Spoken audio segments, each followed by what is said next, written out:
All right.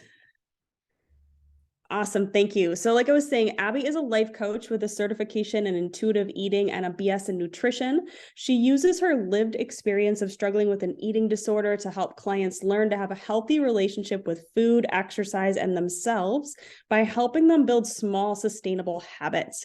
Abby is passionate about helping people focus on health rather than scale, restriction, or dieting. So it is my pleasure to introduce to you Abby, who's going to be doing this webinar on making your health a priority. We will take questions at the end, and we'll turn the microphones on at that time. So if you have questions, you can definitely put them in the chat. Otherwise, you can save them for Abby at the end. So I'll let her take it away. Awesome. Thank you so much for that introduction, Carrie. Thank you all for being here, for making the time to show up today for yourselves. And if you are watching the replay, the recording, thank you for making the time for yourselves also at a different time, different date. I'm very, very excited to talk with you all today about making your health a priority. And I am going to go ahead and share my screen with you all. All right, so can we see this? Yes, well, I guess I can't hear or see any of you, but this is gonna, yeah, yes, okay, perfect. You can see my screen. Yay, okay. So I'm going to keep this not full screen because I do have people still joining and I want to make sure that I can get them in if they need to join. All right, so today we're gonna talk about making your health a priority. This is really, really important. And I am very glad that you are here. I'm glad that you are showing up for yourself. Again, as I said, part of making yourself and your health a priority is creating that time and doing small things like this throughout the day when you get the chance. And so I'm really grateful that you all are here today. All right. So I want to talk about why we struggle with making ourselves and our health a priority. And the chat box is open. If you want to tell me, why do you struggle with either making yourself a priority, putting yourself not on the back burner, but actually making yourself a priority? And then why do you struggle with making your health, your physical health, your mental health, emotional health, spiritual health, all of it a priority? Throw those in the chat box. But some of the reasons that we struggle with making ourselves a priority is the conditioning. So, all right, here we've got some focusing on kids. Perfect. Yep, that's a big one. Time, other things take priority like work, family. Finance is a big part of it. Fear of or lack of trust for doctors or proper diagnosis. Yeah. Okay, perfect. So lots of different reasons that we struggle with making ourselves or our health a priority, right? But a lot of them can be time, making it a priority, guilt for making ourselves a priority, feeling guilty to focus on self. Julie just said, yes. A lot of people feel really guilty or selfish, as Katie said. Sometimes I feel selfish if I do, everyone else is more important to me. Yeah. Awesome. Thank you for sharing, y'all. So, conditioning is a big one. We are taught to put everyone else first and make sure that everyone else is doing good. And so, we aren't taught typically to make sure that we're taking that time for ourselves, making ourselves a priority. We're more taught that it is selfish, that we should feel guilty, etc., if we make that time for ourselves. Time is a really big one. I think we all know that we are like super busy, right? Life is crazy and chaotic, and there is always something going on. So we run out of time for making ourselves and our health a priority. That is a big reason for a lot of people. I didn't put on here, but finances. I saw someone said that finances is huge. If you don't have the resources or the finances to do things that you love or get proper health care or whatever it may be that you need to do for making your health a priority, that is a huge thing. Priorities. So that's kind of along with time. So anyone who, let me admit a couple more people here. So anyone who feels like they are always making other people a priority or other things a priority. For example, someone said focusing on their kids. That's a big one. Moms do a really great job of taking care of everyone else but themselves. Entrepreneurs and business owners, same thing. They do a really good job of taking care of everything else, the business, the work, the clients, everyone else and everything else except for themselves. So what you make a priority. Guilt. Guilt is a huge one. So we feel guilty and selfish when we make ourselves a priority, when we take time for ourselves, when we, say no to something or set a boundary. And then another big one is burnout. So maybe we're just way too tired to do anything for ourselves. I know that I have been there when I am just exhausted and burnt out, and I don't feel like working out. I don't feel like cooking healthy food. I don't feel like doing anything that's going to be good for my health except for sleep, because sleep is a very big piece of our health.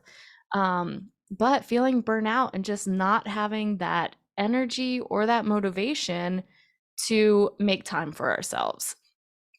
Overthinking. So maybe you're someone who doesn't take a step towards making yourself a priority or making your health a priority because you're just overthinking everything. It feels too hard to start because you don't know where to start, and you're just overthinking every single piece when it comes to health or making yourself a priority. And then overloading. So I think this can show up in a couple of ways. One, it can kind of go along with burnout, where you're just saying yes to everything and always busy and not making any time for yourself. And also, it can go with the actual health piece. So maybe you are trying to make yourself a priority and your health a priority, but instead of starting small and taking small steps to make change, you're trying to do everything at once and start everything at one time. When we do that, it can work for some people, but a lot of times we feel so overwhelmed and overloaded with change and with trying to do too much. And then we get really burnt out really quickly and we stop. So those are just a few of the things that get in the way of making ourselves and making our health a priority. Now, why is it important? Why is making your health important? Anyone want to share why it's important to them, or why they think it might be important to take care of themselves, to make their health a priority? Live longer and a higher quality of life? Yeah. I want to be here for my grandkids. Yes. To be able to take care of others. Yes. Basics for overall mental health. Yeah. Risa said, without health, we have nothing. Yeah. Health is such an important part of our lives. I mean, like Risa said, without health, we have nothing. Now, you can be struggling with health issues and still have a beautiful life, but without your health, without really taking care of yourself, you're not going to enjoy your life to the fullest, or love yourself to the fullest, or even be able to show up for other people. Someone said, I want my children to see how important it is and lead by example. Yeah, Katie, I love that. So that's another thing, setting that example and showing up in a way that, one, shows other people what it's like to take care of themselves and to take care of their health, but also, two, gives people the permission to show up for themselves and to show up for their health. So a lot of times when we are struggling with showing up for ourselves, with making it a priority, all of the other people around us are also struggling with that. And so when we have that confidence and that ability and give ourselves that permission to show up for ourselves and to show up for our health and actually make that a priority, it also gives the people around us permission to do that for themselves as well. I don't know if you've ever been in the presence of someone who is just like fully themselves, doesn't care what anyone thinks, is just going to be them no matter what. It gives you the freedom and the desire and like the permission to also show up fully as yourself. Like they're super confident, and so it gives you the permission and the push to be super confident as well. Yeah, Carrie said those people are my favorite. They're my favorite too. And that is how it works with health and making yourself a priority as well. The people who are around you are watching. Like um, we all are observing other people and kind of pulling energy from other people. So if the people around you are struggling with making their health and making themselves a priority, you actually taking a step to love yourself more fully, to take better care of your health, that is going to give them that permission to do that as well for themselves, which is a really beautiful thing. So why is it important? I think one, to change the narrative. So if we've been conditioned that we're not allowed to take time for ourselves, we're not allowed to make ourselves a priority. Maybe you have kids and you don't want them growing up with that narrative. You want them to know that they are worthy and they are important and their health is important. So I think changing the narrative, letting, even if it's not kids, like as we talked about, the people around you, helping the people around you know that it's okay. You're allowed to take time for yourself. You're allowed to make your health a priority. So setting that example. And then avoiding burnout. So when we breathe and make time for us, and then when we also make time for our health and do things that are going to help us feel really good physically and mentally, it helps us to avoid burnout. We are all so busy and we have a million things going on a day-to-day and a week-to-week basis. And it's really easy in this day and age to get burnt out, to feel just exhausted and like you don't have any energy left for anything. And so when you take the time and make the time, and I always say make because we're all busy. You have to intentionally make that time for yourself. When we make the time for ourselves, it helps us to avoid that burnout. It helps us to fill ourselves up physically and mentally so that we can keep going, excuse me, so that we can keep showing up for the life that we love, so that we can keep doing all of the things that we love, and so that we can show up well for not only ourselves, but for the people around us. Someone earlier said showing up well for their kids. And it is so true that if you take really good care of yourself, you are going to be able to show up the best for the other people in your life, for your kids, for your partners, for your work, your job, for your friends. You are going to be able to show up much better as a human being if you are actually taking care of yourself. And then energy. So we're all busy. We all have things that we love to do. We all have things that we want to do. And so taking care of our health gives us that energy physically and mentally to continue to show up and be able to live the life that we want to live. If you're always tired, if you always feel like crap, if you always, are just run down and worn out, you're not going to enjoy your life to the fullest that you could. And so when we take care of our health, it gives us the energy to show up well for our life, but also be able to create the life that we want and live in a way that we really enjoy and want. And then just saving time and money. So when you take care of yourself, when you take care of your health physically and mentally, it can save you money from keeping you out of the doctor's offices. It can also save you time by keeping you out of having to always be, going to the doctor or having checkups or whatever it might be. Quick water break because my throat is scratchy from all of these allergies.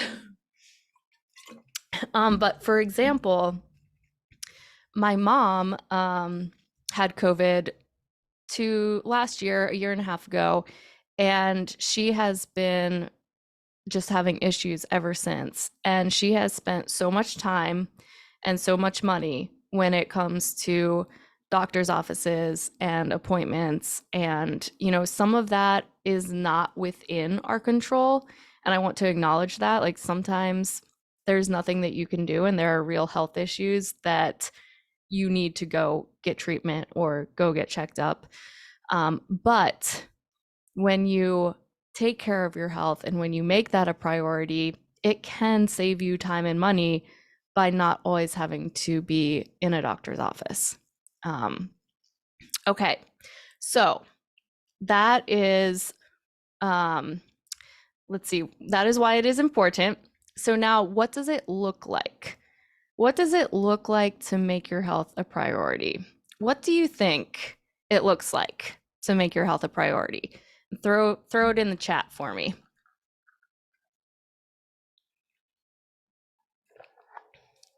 What does it look like? Barb said a daily routine. Risa said lots of sleep. Carrie said carving out time to exercise. Julie said balance. Victoria said being aware of your dietary needs and doing your best to meeting them. Risa said playing offense, not defense. Yep. Jody said time on the calendar dedicated to it. Yeah, I love these. Thanks, y'all. Thank you for sharing. Yes. So, what does it look like to take care of your health? Amy said self-love. Yes, I love that, Amy. Self-love is a huge part of it. So, taking care of your health. This is all aspects of your health. We're not just talking about physical health and your body. A lot of times when I work with people and they think about health or they have a health goal, a lot of times it is weight related and physical body related. That is not a bad thing. However, health is so much more than the number on the scale or how you look. Your health is compromised of physical health, mental health, emotional health, spiritual health. Those are like the four main realms of health, right? And so, yes, I want you to be in really great physical health. And that can look like making time to exercise, like Carrie said, drinking lots of water, making sure that you're eating foods that are fueling for your body and also feel really good to your body. Making time for those doctor's appointments and making sure that you're getting the proper care that you need. Mental health is huge. You can be in great physical health and like at your goal weight, at your goal look, whatever it might be for you physically, and still be really shitty up here in your mind. So mental health is a huge part of it. Mental health can look like meditating, yoga, breath work, going to see a therapist, spending more time outside and in the sunshine, getting that fresh air, having good connections and good talks with people. And then that kind of ties into emotional health as well. So making sure that you are getting good connections and surrounding yourself with people who are filling you up, listening to good podcasts or reading good books, having good conversations with the people who are closest to you. That mental health and emotional health kind of all ties in together. And that can look different for every single person. Like what fills you up might not fill me up, and what fills me up might not fill you up. And that is totally okay. So it's finding what works for you for each of these different realms of health. And then spiritual health. So this could look like going to church or being part of a spiritual group. Maybe for you, it's meditating and having a journal practice. Maybe it's spending time in nature, whatever that looks like to fill yourself up spiritually. So just a reminder that health is not just about the number on the scale or your weight or how you look, but health is really about the overall holistic view. your mental health, your physical health, your emotional health, your spiritual health. I want you making time for yourself to do things that you love and to make sure that you're getting to the doctor when you need those annual checkups and making sure that you're connecting well with people and surrounding yourself with people who fill you up. All of that is such an important part of health. Okay, so let's talk about 3 steps to start making your health a priority. 3 steps to start. So, when we think about health and we think about making changes, a lot of times, if we have this big goal or we really want to make progress, we can think like, oh, I need to start doing all of it. I need to start doing everything, right? And that, I would argue, is not the best way to go. So, the 3 steps that I really encourage with my clients in working towards big goals is small habits, first of all. So, starting small and implementing small changes is what is actually going to get you to those big changes and those big goals. Starting small. So that could look like maybe right now you don't really exercise and you want to get into working out. That could look like trying to get movement in 1 or 2 days a week or 2 or 3 days a week. And then maybe just trying to get outside and go on walks more. Maybe you are struggling with nutrition and eating and you really want to fuel your body better and put better foods in you. And so that could look like just swapping out little things. Maybe you have, carrots instead of crackers, or maybe you have veggies and hummus for a snack instead of that bar of chocolate. Like just making those little tiny changes. And I always encourage people when they're starting to create these habits, one, don't focus so much on taking away, but focus more on adding in. So, for example, if you really like soda and you drink a lot of soda, but you really want to start trying to drink more water and eliminating soda from your diet, rather than focusing on taking away the soda, focus on adding in the water. And then as you keep focusing on adding in the water, slowly you'll notice that you're starting to drink less soda. Focus on that adding things in rather than taking things away. And then another thing that I really like to encourage people when they're adding in habits, when they're trying to make changes, is start with one thing, like one little small habit. So for example, maybe you are trying to create a really good morning routine. And so maybe your first habit that you add in is brushing your teeth when you get up in the morning. And then I encourage people to do that for like 2 to 3 weeks until it becomes just a normal part of their routine. And then add in another small habit. So maybe your next habit is drinking a glass of water when you first wake up in the morning. So then you would wake up, you would brush your teeth, and then you would drink your glass of water. And then you would do that for a couple weeks until it starts to become a normal part of your routine. And that's like, it's called habit stacking. So starting small, starting with one little thing, making it a normal, consistent part of your routine, and then adding something in. And what happens with this is as you start to stack things on top of each other, it's like it's a cue for your brain. So now once you brush your teeth, it's going to be like automatic, oh yeah, now I need to go drink a glass of water, and so on and so forth. And that really works well for people who are trying to add in those habits and create those routines, but not get completely overwhelmed by it. And that is what's going to work you towards those bigger changes. So starting small habits, and then support. So if you are working towards change, health is a never-ending journey in all aspects, and it can be hard, and you don't have to do it alone. And so I encourage you to get the support and the accountability that you need. So that could look like a coach, that could look like a friend who's also working on health habits and wants to, partner up and y'all can hold each other accountable. Um, it could look like, having like a tracking system where you check the boxes when you get things done. It could be having a check-in call with your best friend every week to see how you're doing. Whatever that form of support looks like for you, but some type of support. And then the third step is having grace for yourself. No journey, and especially health, is a complete uphill to like perfection.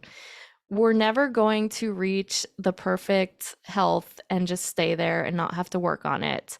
There are going to be ups and downs throughout our whole entire life. And there are going to be some days when we feel really, really good about the progress that we're making. And then other days when we're going to feel really bad about the progress that we're making. And it's really easy for people, and myself included, to, when you're having a bad day, forget all of the progress that you've made. So, for example, maybe I'm working towards, I've been having some health issues for a while, and so maybe I'm working towards having more energy and taking care of my body well. And so I'm making a lot of progress, and I know that I'm much, much healthier and further along than I was 3 years ago. But on those days when I feel like I have no energy and I'm just like completely drained, I feel like I've made zero progress and I'm back to where I was 3 years ago. Does anyone relate to that? It's like as soon as you have a bad day, you forget all of the good that's happened. Yeah, Risa said yes. Yeah, 100%. Yeah. And so that's part of giving yourself that grace.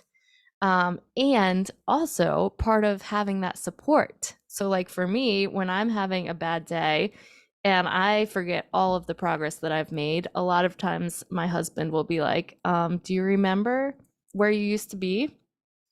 And that's just another layer of that accountability and support to remind you on the days when you can't see it for yourself that you are still making so much progress. And so having that grace for yourself, having that support, and just starting small, those are really, really good places to start when it comes to making lasting changes in your health. And so I have a couple of worksheets for you that you're all going to get emailed out after this. But this is just to help you work through making your health a priority. So I have a question like, how would you rate your relationship with health on a scale of 1 to 10? Do you view yourself as a priority or do you push yourself to the back burner? Do you make time for your overall health?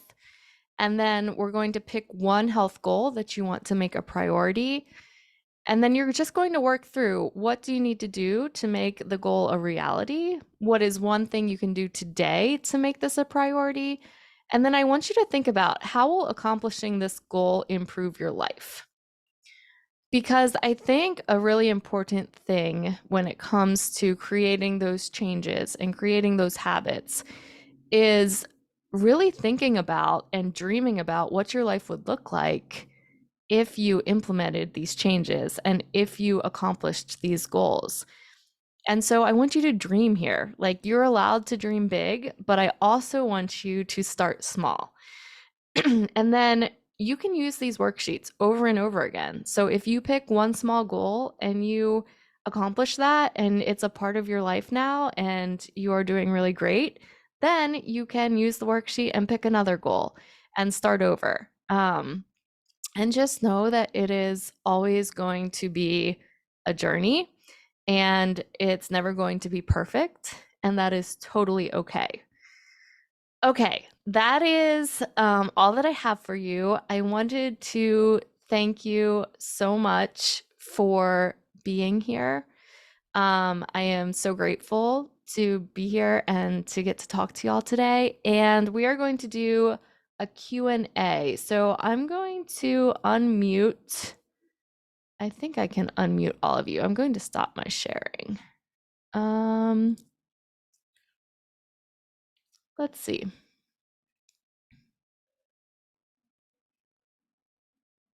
Okay, I'm going to allow y'all to unmute yourselves. So if you have a question, please feel free to ask.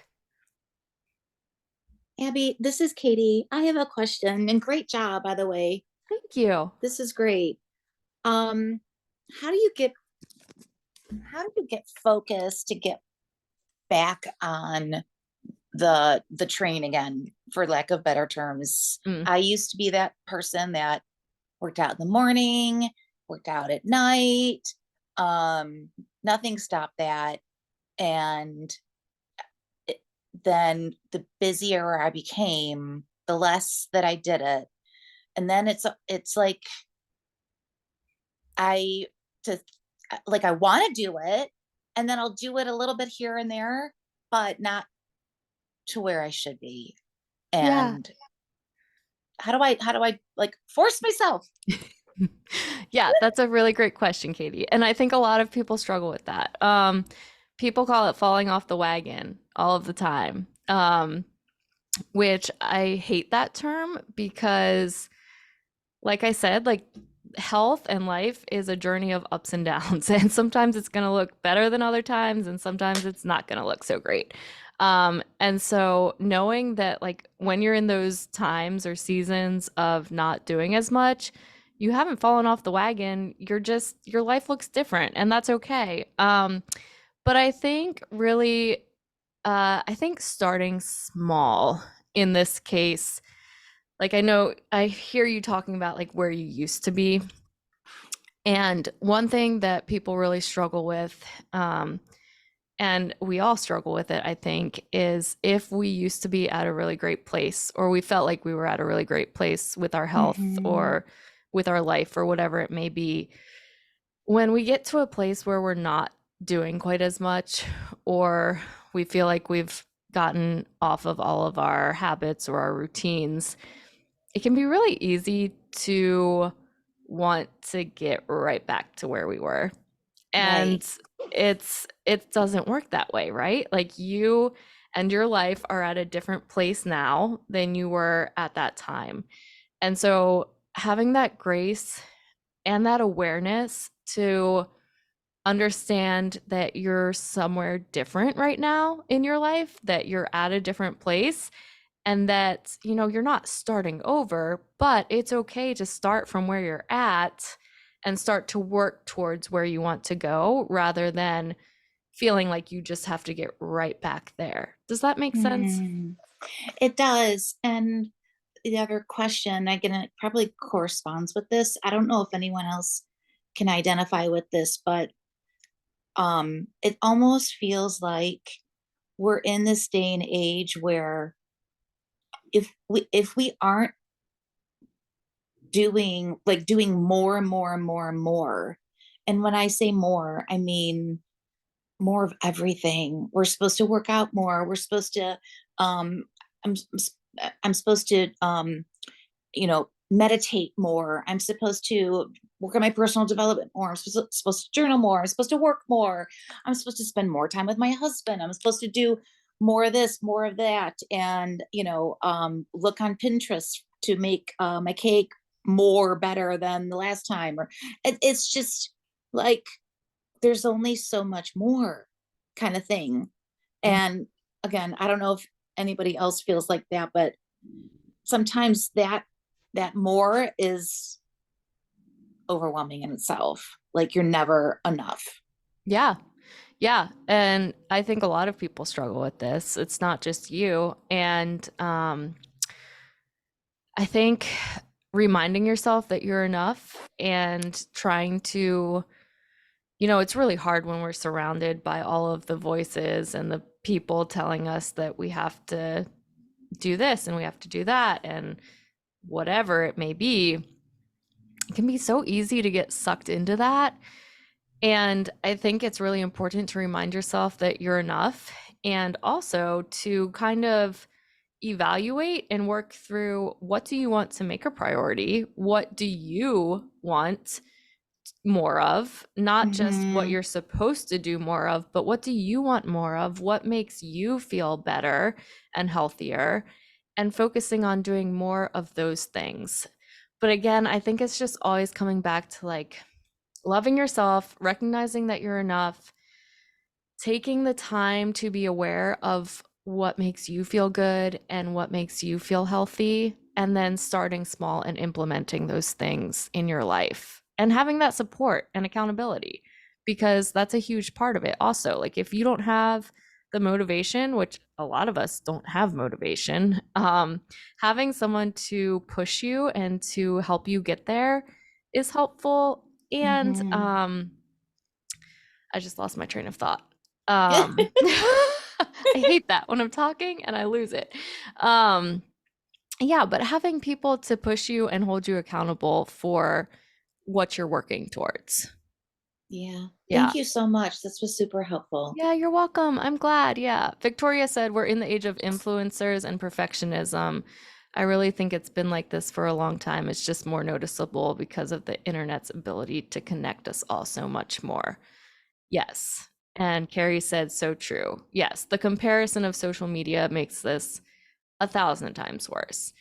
And, I always encourage people to, um, if you find yourself scrolling and just getting down on yourself and your life because you don't have it as perfect as everyone else, like, first of all, stop, stop the scrolling, but also remember that social media is a picture of, people are just putting what they want you to see out there.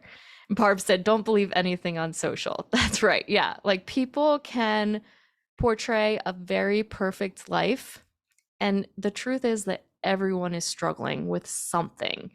And so don't fall for that comparison trick that everyone else has it so much better than you and everyone else is doing so much better than you, because frankly, that's bullshit. So, um, any other questions or thoughts? Katie said it's true. I try to stay off of it as it can be a drainer. Yeah. Hey Abby, this is Amber. I have a question. Yeah.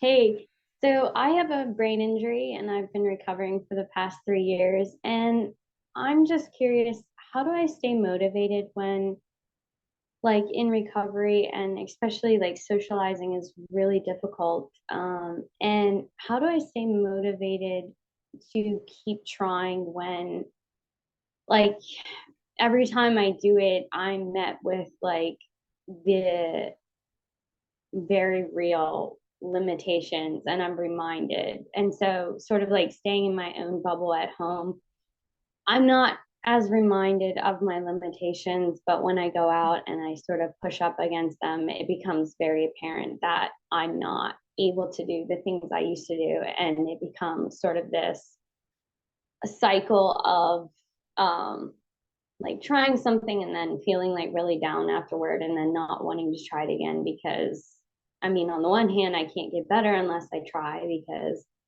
um, brain cells that fire together wire together, so it's basically I have to do the hard things, but at the same time it can be really um, difficult on my self-esteem when I'm constantly met with limitations. Yeah. Yeah. Good question, Amber. This brings me back to what I lost when Katie was asking about, how do I find that motivation? I think that motivation comes from action. Um, Motivation is not just something that we wake up with, um, and it's something that is really created by taking action and by making those steps forward. And for you, Amber, I know that, this is a struggle and kind of like what Katie was talking about, just recognizing that you're not where you used to be. Um, knowing that, you have a very real medical condition and brain injury and health status that puts you at a different place than you used to be before that happened. And that can be so, so hard. But reminding yourself when you feel like you're not enough or that you're not making progress fast enough, that,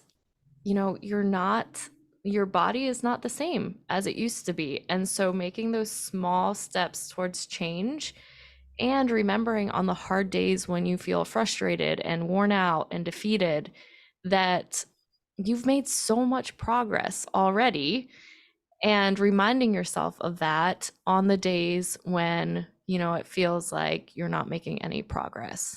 And I think, to your point about trying things and then not wanting to do them again because you feel like a failure, that can be so difficult. But I think if you try and try and try again and slowly make progress, I think that will help to build up your self-esteem and to help you get to where you want to be.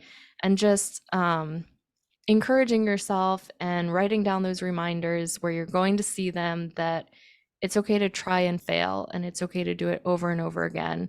And, you're going to get where you want to be. You just have to keep pushing and keep working and keep having that grace for yourself on the hard days. Yeah, thank you so much. It's like I need to look at it not expecting an outcome, but more just like an experience I'm having, like a curiosity approach, instead of like coming from a curious place, being like, let me just see what happens. Let me just see what my brain does in this situation, versus the expectation of I'm going to be able to stay an hour and have this, be in a party and do all these things, but just more approaching it from a place of like, well, we'll see what happens. Just see what happens. And so there's no expectation, and then there's no failure because there was nothing that I had to accomplish, which is a lot better, a lot less pressure than expecting myself to perform in a certain way and then not being able to do that. Yeah, So I love thank that. you so much for that. Yeah, you're It's really welcome. And also just reminding yourself that, no one is perfect. And, you know, it's, we're all on a journey in one way or another to get to where we want to be. And we're never going to be perfect because no one's perfect, and that's okay. yeah, that's really helpful to not to remember that other people have limitations, maybe not with their brains, but like everyone has something. So Yeah. I'm not the only one. So Yep. thank you so much. Yes, you're welcome. You're not alone, and I'm glad you were here today. All right. So, any last questions, and then we're going to wrap it up. I have one. Yeah. So I used to be an athlete for a really long time, and then I got sick and I landed on my butt. And I did all like the internal work to like physically heal that. And I have recently started going back to the gym. Do you have advice for a former athlete to not, walk out of the gym feeling defeated that I couldn't do what I did when I was 16? And I know I don't have the same body I used to, and I've changed and all of that. But like, is there any way to ease the emotional pain? Yeah, it's a good question, Victoria. I think it keeps coming back to this thing of remembering that we're not where we used to be. So you are not the same person that you were at 16, and it can feel really frustrating and really hard to be at a place where you feel like you have to start over and make progress from the ground level again. But I would encourage you, instead of looking at it from a place of frustration, try to approach it from a place of loving yourself and your body where it's at, and wanting to wanting to get better for yourself because you love yourself, not because you hate yourself or are frustrated with where you're at, but also kind of viewing it as a challenge, right? And maybe that looks like setting goals for yourself and having rewards when you hit certain things, or having certain benchmarks that you work towards as a former athlete, but really working towards those goals and that change as something fun and because you love yourself, not because you're frustrated and hate yourself and are, feeling sad that you're not where you used to be. Okay. That okay. That makes sense. Yeah. Thank you. Yes. All right. We are going to wrap it up. And then I think Carrie is going to talk again here. Yeah, so I just wanted to say thank you to Abby. We really appreciate this. I'm walking away with a lot more grace for myself in where I'm at. So just thank you for that permission that you gave all of us to really look at health from a holistic perspective, not just the number on the scale, and just having that grace for ourselves. So it was super helpful. Really appreciate your time. And thank you to those who attended today. Abby is one of our expert coaches at Cadre, and we have a team of coaches and wellness experts. We are also a company with a wellness app, if you haven't heard of our app. So if you're interested in working with Abby one-on-one or in a group setting, she is one of our expert coaches. So you can reach out to my email. I will put in the chat, and we can get you guys connected. And then we'll also be sending out a recording and her handout in case you didn't get a chance to screenshot or anything. We'll send that out to your emails to everyone who registered. So thank you again, Abby. Really appreciate your time and your sharing your expertise with us today. Yeah, awesome. Thank you so much. Thank you all for coming.